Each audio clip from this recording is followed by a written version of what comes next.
1:04 to play, 1st and 5. Jalen Brown in the backfield. Let's see if they run that little swing pass to Brown. Try to get him on the edge and then get him out of bounds. But they've got him in there to block. Christetta rolls to the right. Get out of bounds or throw it away. Going to turn the corner and get out of bounds after a short gain. He's going to get to the 39, picks up 3 on the play. No signal about the clock. He stayed in bounds. The clock's running. Nobody waved their hands above their head, so they need to spike it right here. He didn't get out of bounds. 2nd and 8. Christetta back to pass. Pass down the middle. Matt Kelly got it. Complete to Matt Kelly. 1st down. At the 24-yard line. Now 33 seconds. 25. Yep, great play by the senior. And now we got 33 seconds. They'll stop the clock to move the chains. No sack. Christetta pass to There's the left. the swing. 20 seconds. But he's inside the 20. 15, 14, 13. Ball is at the 19. 10 seconds. 8.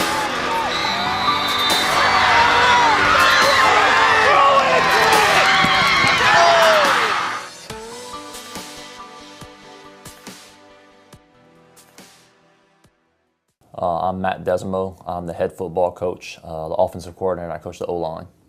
We had 12 seniors this year, and this was a special group. These guys, their 8th grade year on this campus, which was our first year on this campus, was my first year at this school too, on this campus. So I kind of grew with this school as well as those guys the past 5 years for the ones that were here since their 8th grade year. We picked up a few guys since then, but they've been a very special group.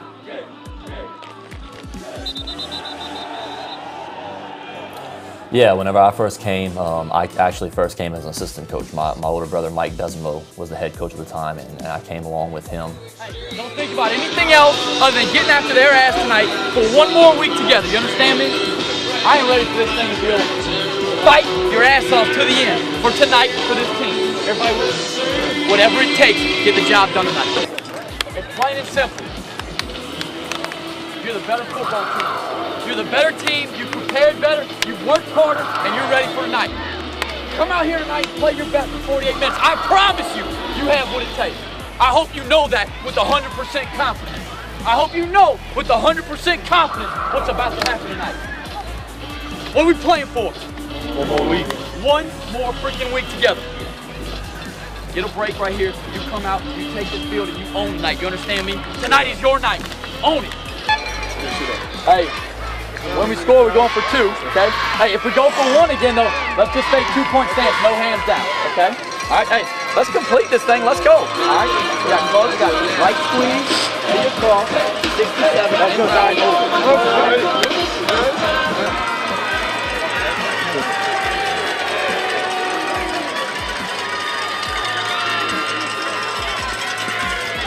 Oh, there it is, go.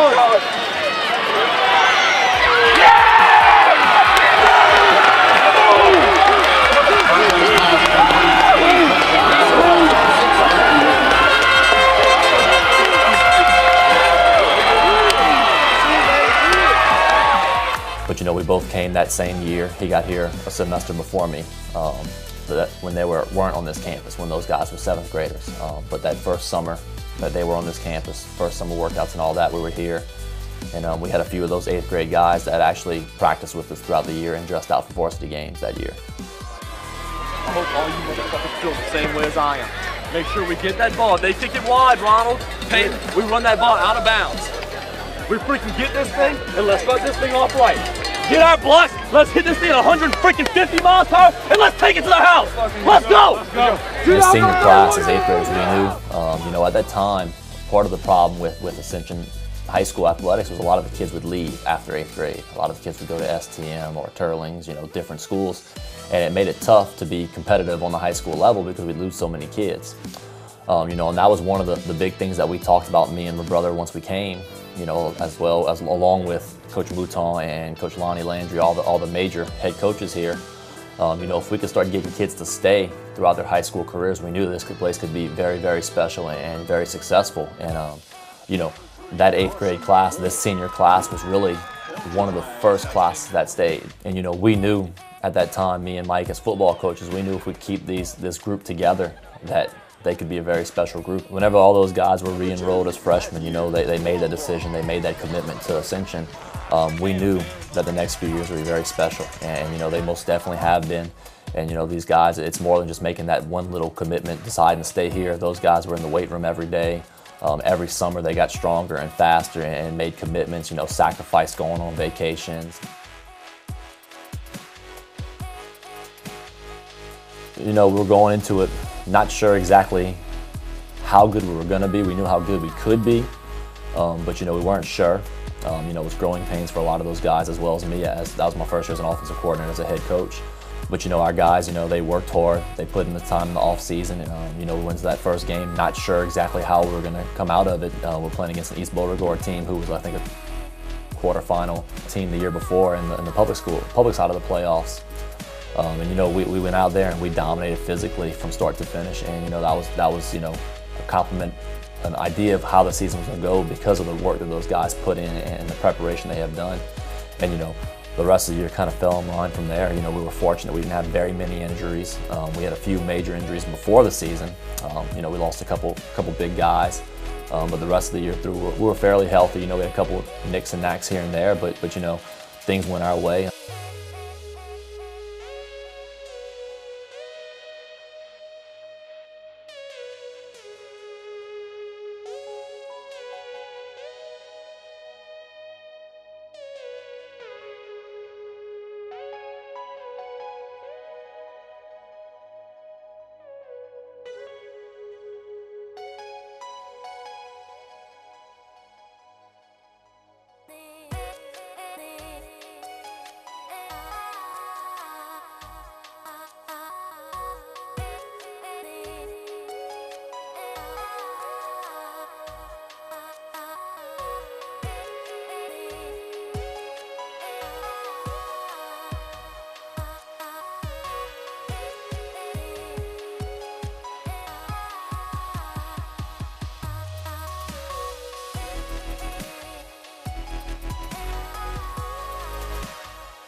You know, we went 9-0 throughout the regular season and playing Week 10 for the district championship against Central Catholic, a school that we've never beaten in football before. Went down to the very end. We beat them by 1 point with a controversial call towards the end, an onside kick that we called for a fair catch and recovered it, and they recovered it, but we called for the fair catch, so they gave us the ball. But, you know, it was a very interesting game, a lot of emotions that game. And then, you know, we got into the playoffs, and, you know, that's one of the things, you know, if you can get the right draw, get the right seed, you know, and you can get a little bit of luck here and there, things can go your way. You know, we ended up being the #1 seed for the second year in a row on the select side in the Division IV playoffs. We played Highland Baptist the first round, which is a district opponent, who you know, they had a long year. They had some injuries by the time they got to the playoffs, and we were fortunate we were able to get through that game. And we played very well. You know, we were missing a couple guys because of injury. We were missing Ronald LeBlanc, who was one of our starting receivers, and our quarterback, Jake Vascu, who's one of the seniors that we're talking about right now. He got beat up a little bit in that Week 10 game against Central Catholic, so he was pretty limited. But fortunately, our defense shut him out, and offensively, we were able to kind of make it easy on him, keep the stress off of him when we got through that first round.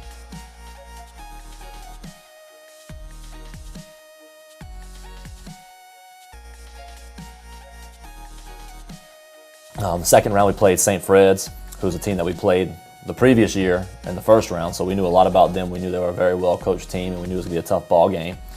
And, you know, we went out there, and they decided they were going to try to stop our run game, and they did a pretty good job with it. But fortunately, you know, we had a great throwing game that night. I think Jake threw for like 300 or 400 yards that night, and I know it was a career high for him. You know, our receivers made great plays. Ronald was back that week, and Zach Ronquillo was one of our big guys that year. You know, those guys made great plays all night, and, you know, we were able to come out on top of that one.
And then Week 13, third round of the playoffs, we had a rematch with Central Catholic that we played in Week 10, that we beat by 1 point on that controversial call. You know, we went out there and we felt like it was a pretty good matchup for us. We knew what they were going to do. They were going to be physical. They were trying to pound the rock inside. And, you know, we came out, our defense played lights out. Our defense kept us in there. You know, we made a couple turnovers offensively. But, you know, our guys, they fought the whole time. We ended up coming out on top. I believe it was 31-21 final score. And, you know, and then we were going to the Dome. You know, a lot of celebrating after that.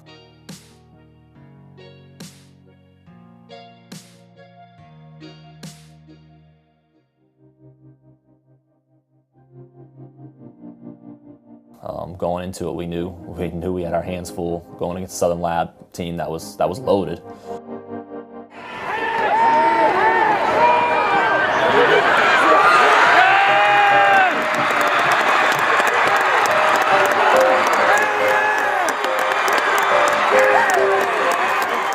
You know, we went there, we played them. You know, we played well. Our guys, you know, they fought the entire game, and they were just a little better than us, which ended up finding out there was kind of a reason why they were so much better.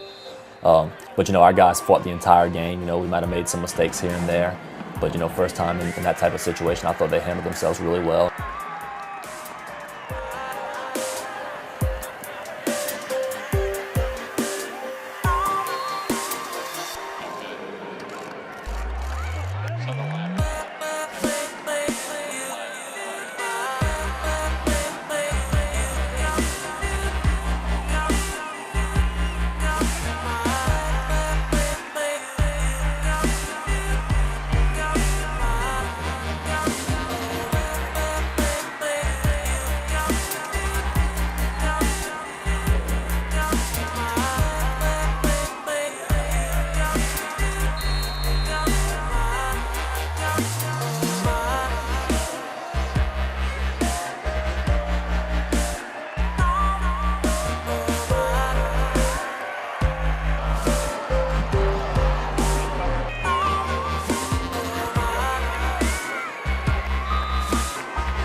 long story short, ended up coming out that Southern Lab was doing some illegal recruiting or whatever, and we ended up getting named the state champions because of that. But that was a special season that year. Those guys, the junior class, the senior class, all the way down to our freshmen that year. They worked so hard all year. It's a long season when you go 15 weeks, plus the preseason, plus the entire summer. So I know it was a grind on their bodies. I know it was a grind on all those guys, but they never complained. They kept working, and it was a very special year. We had 9 seniors that year. We lost 9 seniors from that championship team, but pretty much all 9 of those guys were big-time contributors to the program. So we had a lot of guys that had to step up. Guys, 48 minutes, baby. That's all that's guaranteed. Are we gonna settle for that? Or are we gonna take more? What are you gonna do? It's up to you tonight. Dominate for 48 minutes. Let's go. Let's go. Let's go.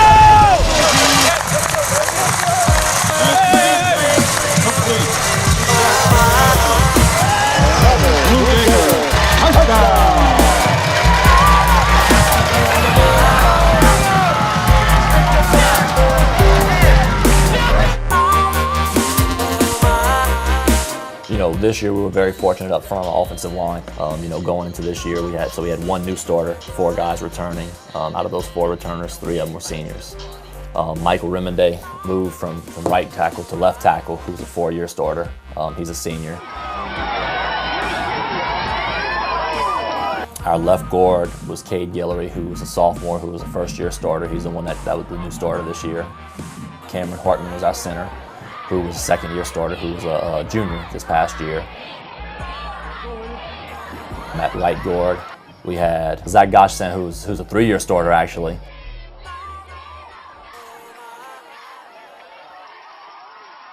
And Luke Foreman, who was our left guard, that switched to right tackle when Mike moved to left tackle to replace Kelly Jones. Luke Foreman, who was a 2nd-year starter. We were very fortunate up front. I relied really heavy on those guys, especially with the young receiving core. We were pretty heavy run this year.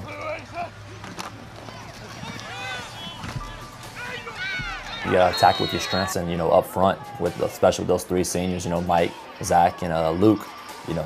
We tried to attack teams, and they did a really good job with it all year. They did a great job protecting when we did throw the ball. And they were very physical. They'd get after him up front, and we were very successful running the ball this year too. Michael Rimonday signed to go play at Tulane. Mike's a guy that he's improved every year. Since he was an 8th grader, me and Coach Mike Desimone, my brother, we knew that he had a chance to be special, along with quite a few of those other guys. The past 2 years, between his sophomore and junior year and his junior and senior year, he was one of the top 5 guys in improvements in the weight room both summers. Which is actually very special, because it's hard to do that as an older guy. Normally your biggest gains are from 8th to 9th, 9th to 10th grade, things like that. Whenever you're kind of developing, when you're kind of learning, first off. But he had some of the biggest gains the last 2 years, and I think that was a big contributor to the type of player he was. He was a great leader up front. He was very vocal. This year, our receiving core, like I said, we were very inexperienced, very young. The only returning starter was Seth Kerstetter, who was kind of our guy out there at our slot receiver. He was our big offensive playmaker. Especially after we lost Jake. Seth kind of became the guy. We did a lot of different things with him, which we were doing either way. But he was the only returning starter. We were mostly 11 personnel, 1 tight, 1 back. So we normally had 3 receivers out there. Our other 2 starting receivers were, for the most part, Willie Kerstetter, Seth's younger brother, who was a freshman, and Brooks Whittington, who was a 1st-year starter, who was a junior. We had 2 other guys that played a lot for us throughout the year. Andrew Stolzenthaler played a lot. He rotated in there. He did some really good things, and Gus Mare was a good little guy to give us a blow here and there, a really good possession receiver. Yeah.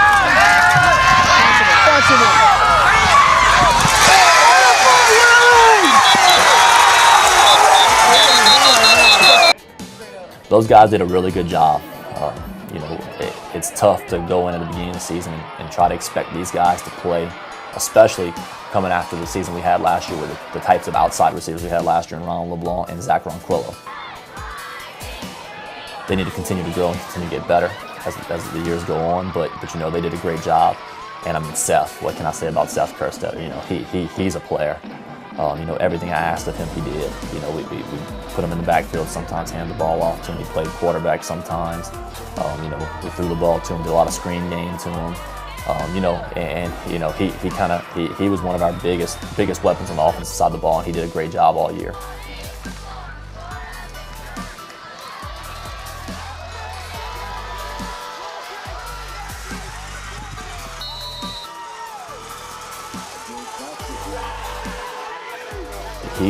He was our team leader, you know, all the way around. He was first and foremost. You know, he was a vocal leader. He was a great vocal leader. He was always positive to the guys. You know, he wasn't one of those guys that would get on you and break you down. You know, whenever something would happen, he'd get you and he'd pull you back up. You know, he knew everything on the offensive side of the ball. He played defense as a freshman and sophomore. So if we had to put him in on defense, he could play defense. You know, if we needed a spell. Ready for goal.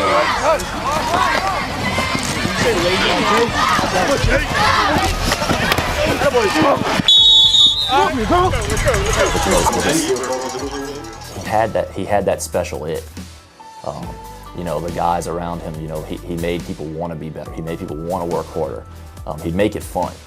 You know, whenever he's in the weight room, you know, we were actually talking about just the other day about how he talks the most out of anyone in the weight room. But you know, he gets his work done. You know, he makes it fun. You know, so whenever he went down, you know, it really hurt the entire team, in my opinion. You know, not just because we were losing, you know, one of our best players, but because we were losing Jake Vasquez. You know, he's that kind of guy. And like I said, you know, after he got hurt, he was here every day. He only missed a couple days after his surgery. Other than that, though, he was at every practice. You know, he was at every meeting. You know, he was mad at his mom whenever she scheduled physical therapy during practice one day. But you know, so he didn't miss really anything, because that's the kind of guy Jake is. You know, but you know, it definitely hurt the entire team whenever he went down, because you know, they all knew what he put into this. And you know, it's tough to see a senior, anyone, but especially a senior in senior season, going down like that. We had one running back senior, Leo Franquez, who was our starting guy. You know, his story is kind of funny. You know, the previous year, going into the state championship year, he was number 3, number 4 on the depth chart going into it. And like I said, you know, we had a couple major injuries before the season. We lost Josh Hebert, who was going to be our starting running back. And then Jalen Brown, number 22, who played a lot this year, he tore his ACL too, and Leo kind of bumped up to the front right away. And you know, his junior year, he went above and beyond what we ever expected from him. You know, we knew he was going to be a good player. We knew he was going to be a guy that would give us some downs here and there, but he played pretty much every down that year as a junior.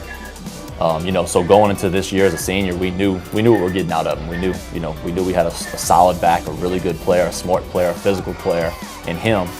And then we were getting Jalen Brown back too, number 22. So you know, we felt really good about our running game. You know, running backs back there. We talked about the O-line. You know, I felt really confident with those guys. All the leadership coming back, and you know, we felt like our run game was be our strength going into the year. And you know, Leo did a phenomenal job. You know, he carried the ball a lot. You know, he did some things in the passing game. He had, you know, I think he had 2 receiving touchdowns on screens. You know, he did some really good things for us, and you know, we couldn't have been nearly as successful as we were without him. You know, Jalen Brown stepped up and had a great year, had a great junior year, which I was happy for him, because his freshman year he transferred and he had to sit out that year, and then as a sophomore he tore his ACL right before the season. So you know, basically 2 years where he couldn't play any football. You know, I know he was hungry, I know he was ready to go, and you know, he stepped up, and you know, at times he was our guy whenever Leo couldn't go. But you know, those 2 guys were our keys back there. You know, they did a phenomenal job. They did so much more than just run the ball. You know, like I said, in the run game, you know, they blocked for each other. They blocked for Jake or for Seth or for Cole, whoever it was. You know, they carried out their fakes to pull guys with them, which is just as good as blocking. You know, and in the pass game, you know, they made some really big plays in the pass game. You know, we get backed up and we hit them with the screen, and one of those 2 guys would make a big play and go, you know, and pick up big plays for us. Yeah, well, you know, we're playing against West St. Mary in overtime. You know, that's kind of when we're having a tough time on offense. You know, we weren't really getting too many things going, and they were playing a very good game. You know, credit to them. They came out, they were very physical. And Leo was banged up a little bit. So we've been putting Jalen in a lot, back and forth, trying to find whoever's hitting the hole a little bit better, because Jalen was banged up a little bit too, physical, week 10, playing running back, you're going to be hurting. I promise you, Remondale probably told him in that huddle, look, just get on my back, Cat. Come on. That's pretty much what it boils down to. Much better than this. You win, you stay home, you lose, you travel. Francast, touchdown! Blue Gators win! Blue Gators win! Blue Gators win 20-14 on a 9-yard touchdown run by Leo Francast, and the Blue Gators win 20-14. And we said it, he went right up Mike Remondale's back in a huge hole, and the Blue Gators, he went in untouched. I was trying to find which guy was able to hit the hole harder, because like I said, they were both banged up a little bit, and we're in overtime, and Leo comes up to me and says, "Coach, let me go." I said, "Are you going to score?" And he said, "Yes, sir." He said, "I got it, Coach." So we put him in there. We ran trap, which was our go-to play this year, and the O-line opened up the seam, and he hit it, and that was it.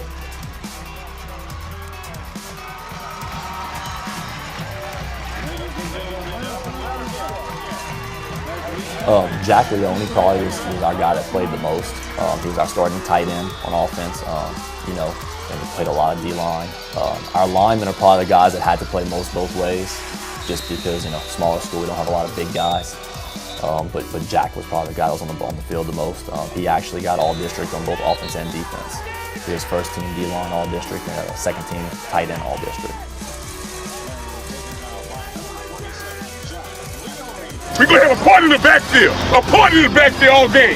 We're going to celebrate in the backfield. I love it because big dogs get to eat tonight. Big dogs get to eat tonight. We need to play your kind of game. That's D-line on 3. D-line on 3. 1, 2, 3. D-line.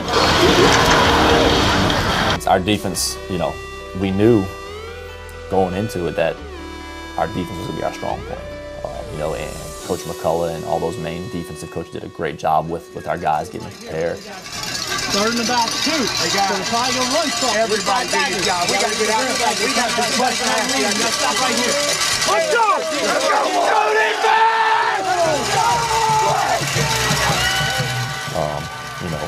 We lost another outside linebacker from the year before, Camp Juno, who was a really good player. Replaced him with a freshman, Grant Miller, who had a phenomenal year, who ended up being all-district linebacker for us as a freshman, which is a big deal. But our defense played lights out from week 1 to week 11. They did their job. They busted their tails, and they made plays all year. We definitely had a senior leader. We were pretty senior heavy in our defensive secondary. We had 3 seniors back there, but I'd say Matt Kelly at safety was our quarterback of the defense. He was our vocal leader. He had a lot of energy. He made some big plays, and I'd say he was our defensive leader. Because he was kind of like a Jake Vasquez type guy. He wasn't quite as talkative, I'd say, but he was a positive guy. He knew every position in the defense. He knew every coverage and all that, and he was always ready to go. We had 2 other seniors in the secondary, Andrew Aber and John Wyatt Hines at cornerback, who both had phenomenal years. Those 2 guys made plays. Teams would try to attack them and knock the ball down, pick it off, make plays left and right, and there wasn't much they could do. At linebacker we had Ethan Cannon, who was our starting inside linebacker. He was a 3-year starter, I believe, played a little bit as a freshman. He tore his ACL week 6 against Generette. That was a huge loss for us. He was another leader on that defense. He wasn't a vocal guy like Mac and Jake, but he was a guy that would get work done. You could put him wherever you needed to, and he's going to take care of business. And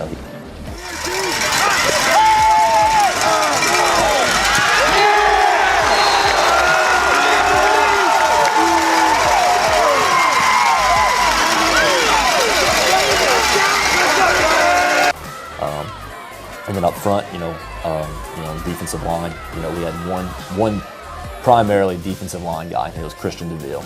He basically just played defense, and he made things happen for us.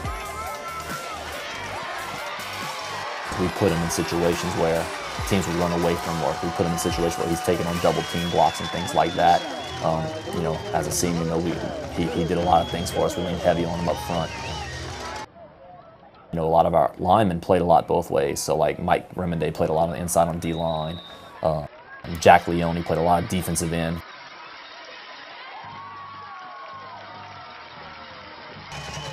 I like Zon Portendine. What can I say about my man Zon? Major contributor to us, you know, his senior year. You know, he gave us some quality minutes as a junior, but, you know, this past year, his senior season, he was one of our guys that we depended on all the time. You know, he worked his tail off to find a spot, and once he found that spot, he embraced it, and he did everything we asked of him, and he did a great job. Luke Foreman played some D-line. You know, all those guys played a little bit. But you know, it was a special group on the defensive side. You know, they made great plays, and they flew around. They got to the ball. They had fun with it. You know, so you know, they made this season what it was. You know, they'd communicate in the secondary. You know, we'd send the signals in. They'd communicate, signal it to each other, make sure we're all on the same page. When we had Ethan up there at linebacker, you know, he'd help guys get lined up, and you know, that was a big adjustment. Once we lost him, you know, we had some guys that didn't play as much, that weren't as experienced, you know, inside at linebacker. But you know, the guys did a really good job communicating with each other, helping each other get lined up, and very, very minimal mental breakdowns because of miscommunication. I'd say John Wyatt was our shutdown guy. You know, he was one of the fastest guys on the team. You know, and he was a smaller target, so a lot of times, you know, teams would put bigger receivers on him, try to get the ball to him. But you know, he did a really good job. You know, he'd fly to the ball, and you know, the biggest thing that he did this year is he tackled like crazy. You know, that was always his weakness. You know, him coming up, making plays on the ball, tackling guys. That was always his weakness from freshman or junior year. But, you know, I don't know what clicked in him this year, but he could tackle, man. You know, he'd fly up and he'd make big plays, big hits. You know, but the good thing is, you know, talking about a lockdown corner, you know, John Wyatt was pretty locked down, but so was Andrew Hebert, you know. So there wasn't a good choice playing against us, you know, going from one side to the other. You know, Andrew didn't quite have as much speed as John Wyatt, but he had better ball skills than John Wyatt. So, you know, it was a mix, you know. I felt confident on either side, you know, where they put their number one receiver, whether it was on John Wyatt or on Andrew. You know, we felt good about it. We didn't flip-flop them very much. They pretty much did on their side the whole time. You know, we left those guys where they were, and if the number one receiver's on their side, we weren't worried about it. You know, every game those guys fought and won. You know, that was special games. You know, for me as an offensive coach, the Generette game drove me crazy. You know, but to watch the way our defense played, you know, they shut those guys down. They actually scored them 2 points on the safety on a blocked punt, a punt that was snapped over the head. You know, our defense, you know, as a coach, you know, watching those guys play, and honestly, once they got that safety out, I was never in doubt that we were going to win the game, because I knew those guys, they weren't going to allow them to score. You know, I was disappointed in the way we played offensively, but overall, you know, I was so pleased with our defense and the way they played and the way they shut those guys down. You know, I'd like to give me a heart attack that game. You know, that was a special game, but you know, every game with that group of guys, you know, to me was special. You know, even our losses, you know, even when we lost to Berwick, you know, we probably were outmatched, outmanned a little bit, but our guys fought for 48 minutes. You know, they battled the whole time. You know, the Catholic New Iberia loss, you know, it was a mud bowl that night, and you know, our guys, you know, they fought. They never slowed down. They never gave up.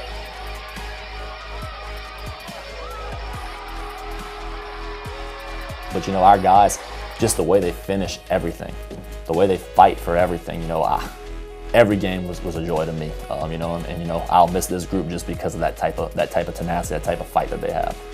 You know, you have to have confidence. You know, sometimes even a little bit of cockiness is a good thing to have. You know, and this group of guys, you know, they've had so much success since they've been here, and it's all because of them, all because of the work they put in. I don't think they've ever walked into a game thinking, oh, I don't know if we're going to win this. I hope we win this game. I think they walked into every game thinking, knowing we're going to win this game. That's what it takes.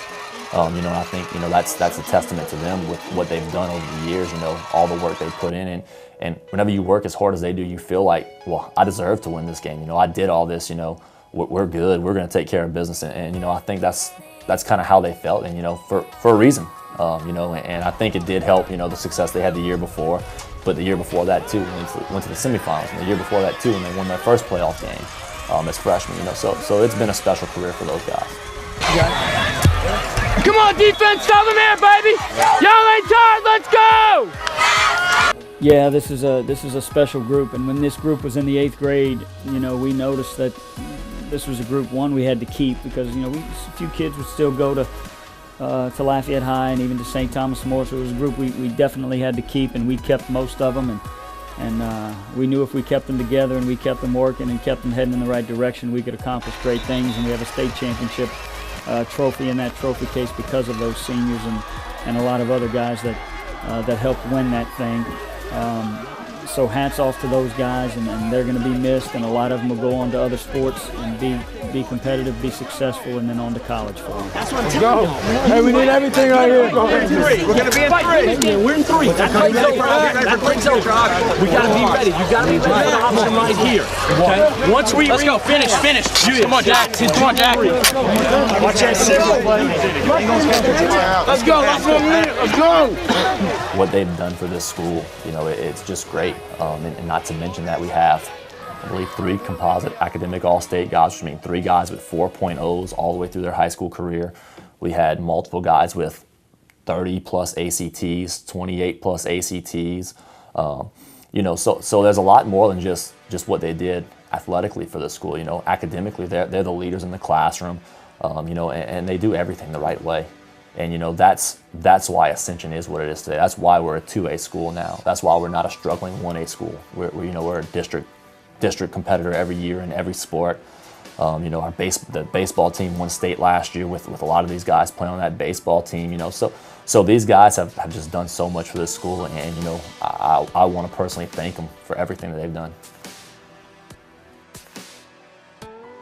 And those 12 seniors, and just want to mention their names before we go off: Jake Vascacu, Ethan Cannon, Andrew Hebert, Christian DeVille, Jack Leone, Michael James Remonday, John Wyatt Hines, Luke Foreman, Zach Gachassin, Mac Kelly, and Leo Franquez. 12 studs, 12 great kids and hard workers, and the end result is being able to host a playoff game next week and finishing second in our first year in AA. It has certainly been a pleasure for